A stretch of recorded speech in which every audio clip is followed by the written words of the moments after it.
yaadannoo waggaa sadaffaa gooticha Oromoo Artist Hacaaluu Hundeessaa waxabajjii 22 bara 2012 guyyaa gurraacha qe'ee Oromoo hundatti gadda guddaa gale.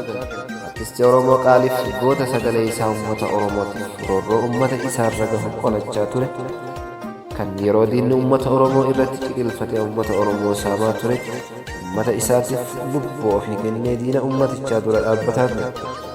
Sabaa Artist Hacaaluu Hundeessaa waxabajjii 22 bara 2012 guyyaa balaafamtu guyyaa wiixataa galgala naannoo sa'a 3 irratti naannoo kondominiyeemii Galaanitti yartuu farra dhugaaf haqaatiin wareegame. Harriyaanis yaadannoo waggaa sadaffaa isaa sababeeffachuun seenaa gabaabaa bara jireenya Artist Hacaaluu Hundeessaa isiniif qabadhee dhufee jira. Na hordofaa.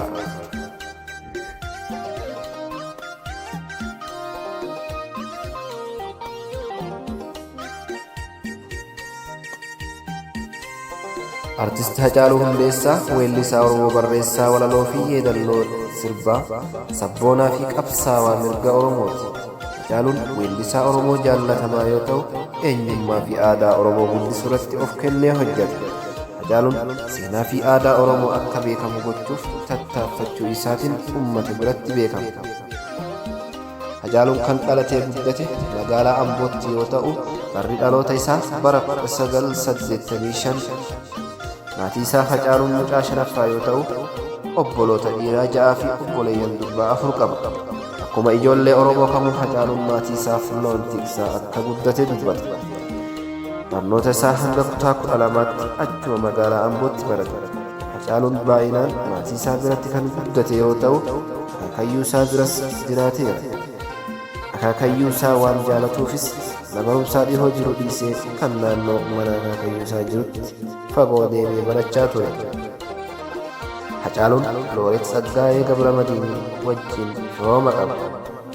Hacaaluun sababa siyaasaatiin qabamee waggaa 5 mana hidhaa Ambootti hidhamee ture. Yoo gara Finfinnee gales torbaan tokkoof mana hidhaa Maakalawitti hidhamee ture. Waggaa 5 guutuu yeroo Hacaaluun mana hidhaa turetti jaalalleen isaa deddeebitee isa gaafachaa turte. Kanaafis gaafa mana hidhaatii ba'e albamii baasu sirba oolmaan kee baay'ate kan ati naaf goote jedhu isheef jecha sirbe. Jaalalleen isaa kun Faantuu Damisoo jedhame. Maatiin Hacaaluu baay'ee kan ishii jaalatan yoo ta'u, abbaan Hacaaluu maqaa baasee fi beeku jedhee waamaa ture. Hacaaluun sirba kan eegale ijoollummaatti yoo ta'u, kunis yeroo loon tiksaa oolu ture. Ijoollummaatti sirba ijoolleen sirbitu sirbaa guddate. Erga guddatees walaloo cimsee itti fufe. Hacaaluun albamii isaa kan jalqabaa bara 2009 baase.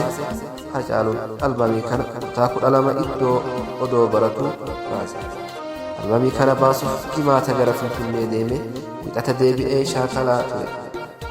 Albamii kana hojjatee fixuufis ji'oota 7 fudhate.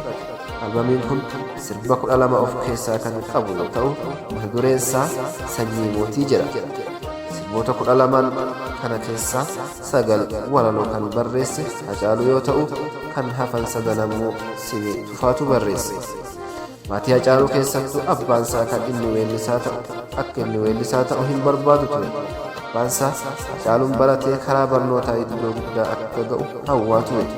Hacaaluun barnoota qophaa'inaa baratee fixuyyuu wallee irratti waan xiyyeeffateef barnoota olaanaa itti hin fufne. Ati Hacaaluu garuu sirboota ni jaallatti.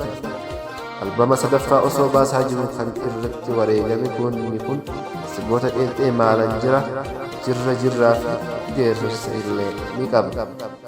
Waanuma jiru obsine amma obsa erga sodaa fakkaate ka'een ishiitti cabsa.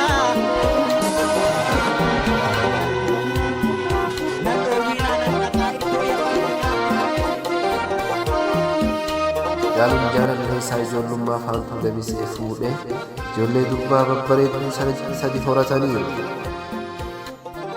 Artist Hacaaluu Hundeessaa waxabajjii 29 bara 2020 akka lakkoofsa Itoophiyaatti ammoo waxabajjii 22 bara 2012 guyyaa wiixataa galgala sa'a 3:00 irratti magaalaa Finfinnee iddoo kondominiyeemii Galaanii jedhamtutti rasaasan lubbuun isaa darbe.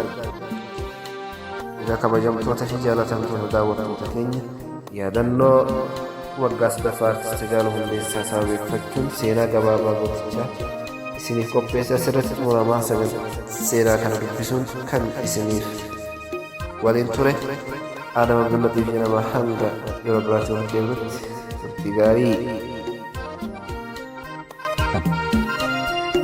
Ispeeshaalii naannoon ani itti dhaladhe kan Booranatti illee namni dhukaasaa akka ture quba qaba beektu.